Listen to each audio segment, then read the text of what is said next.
AIIMS की team ने सुशांत सिंह राजपूत के लंबे समय के बाद जो रिपोर्ट सामने लाई है वो सीधा सीबीआई के हाथ में सौंप दी है।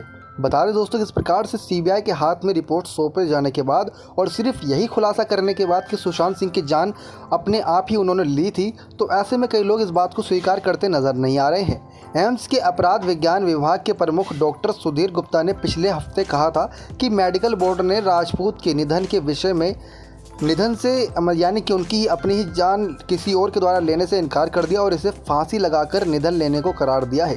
सीबीआई को दी अपनी निर्णायक मेडिकल कानूनी राय में 6 सदस्यीय मेडिकल दल ने जहर देने और गला घोटने के दावे को खारिज कर दिया है और गुप्ता ने कहा है कि इस दल को विसरा में जहर या ड्रग का कोई भी अंश नहीं मिला।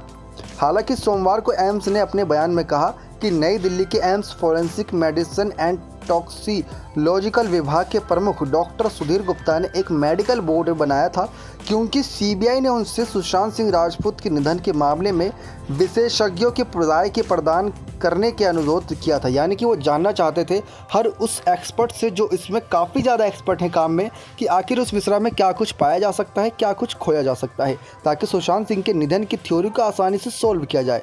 तो एम्स ने ऐसे में कहा था कि मेडिकल बोर्ड ने अपनी रिपोर्ट सीधे केंद्रीय अन्वेषण ब्यूरो को सौंप दी है, यानी कि सीबीआई टीम को सौंप दी है।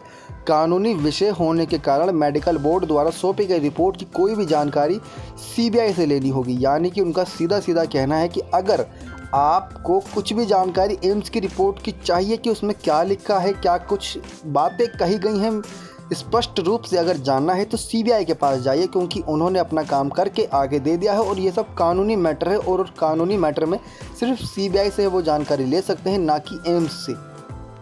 ये बयान मीडिया की उन खबरों के बाद आया जिनमें निधन से इनकार संबंधी मेडिकल बोर्ड की जांच रिपोर्ट और डॉक्टर गुप्ता के बयान पर सवाल खड़ा किया गया था।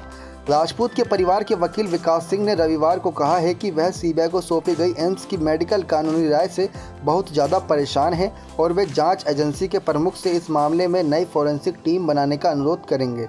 उन्होंने ट्वीट किया और ऐसे में कहा कि एम्स की टीम बिना शव के निर्णायक रिपोर्ट दे सकती है और ख़ासकर मुंबई के कूपर हॉस्पिटल द्वारा किए गए घटिया डॉक्टरी इलाज पर जिसमें निधन के समय का जिक्र नहीं है।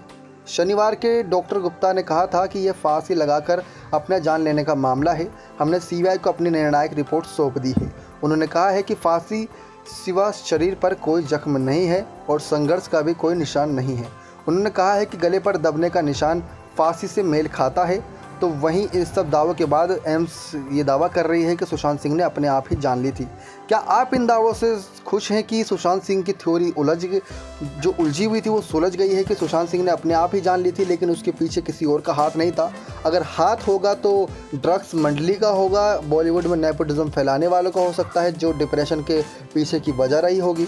क्योंकि सुशांत सिंह के शरीर पर और घर में कोई भी ऐसी एक्टिविटी या कोई भी ऐसा निशान या सबूत नहीं पाएगा जिससे ये पाया जा सके कि हाँ, सुशांत के साथ अंतिम समय में हाथापाई हुई थी और उन्होंने हाथापाई करके सुशांत सिंह का गला दबाया, फिर उन्हें फांसी पर लटका दिया जिससे ये अपनी ही जान लेने का मामला लगे। तो ऐसे में सुधीर गुप्ता का यही कहना है कि जो भी उन्होंने जानकारी अपनी एम्स की रिपोर्ट में लिखी है वो सीबीआई को सौंप दी गई है। अगर जानकारी चाहिए मीडिया वालों को या उस रिपोर्ट्स के फ़ोटोज़ चाहिए तो आपको सीबीआई के पास ही जाना होगा। और सीबीआई की टीम ने जब से जांच कर रही है तब से उन्होंने कोई भी आधिकारिक बयान जारी नहीं किया है। नेक्स्ट 9 लाइव से दीपक की रिपोर्ट।